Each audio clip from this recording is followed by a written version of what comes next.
Hi everyone, it's me Angel. Welcome back to my YouTube channel.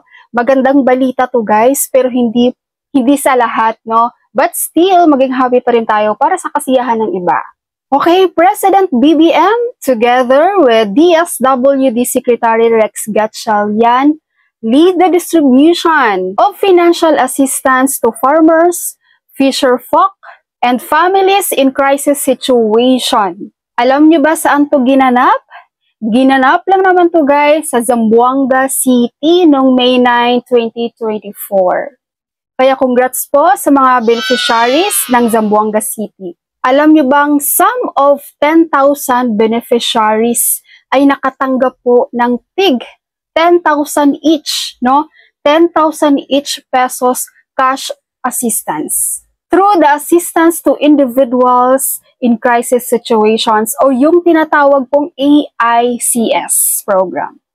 Habang meron naman pong 900 farmers and fisherfolks na naka-receive din po ng TIG 10,000 pesos each through AICS program.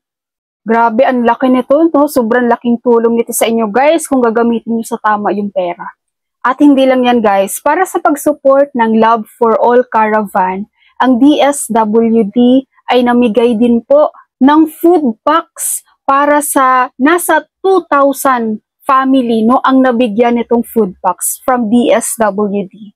At alam niyo ba guys, maliban doon sa food packs na pinamigay ng DSWD, ay meron din pong 1,230 na individuals ang nakatanggap ng TIG 2,000 each.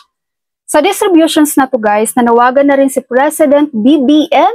Ang sabi niya nga dito, nanawagan ako sa lokal na pamahalaan ng Zamboanga at sa mga karatig bayan ng buong rehiyon, maging handa po kayo sa lahat ng oras. Alamin natin ang pangangailangan ng ating mga nasasakupan at gumawa tayo ng mga programa na tiyak na makakatulong sa ating mga kababayan.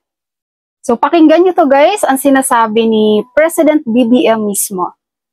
Nanawagan ako sa lokal na pamahalaan ng Zamboanga at sa mga karatig bayan na buong rehiyon. Maging handa po kayo sa lahat ng oras. Alamin natin ang pangangailangan ng ating mga nasasakupan at gumawa tayo ng mga programa na tiyak na makakatulong sa ating mga kababayan. Okay, so yun ay napakagandang news para sa taga Zamboanga City, no? Sana po gamitin nyo sa tama yung cash assistance na binigay po sa inyo. Palaguin nyo po yan. Ang 10,000 guys, sobrang hirap kitain yan at malaking tulong yan sa inyo para baka mapalago nyo, no, yung pera na yan.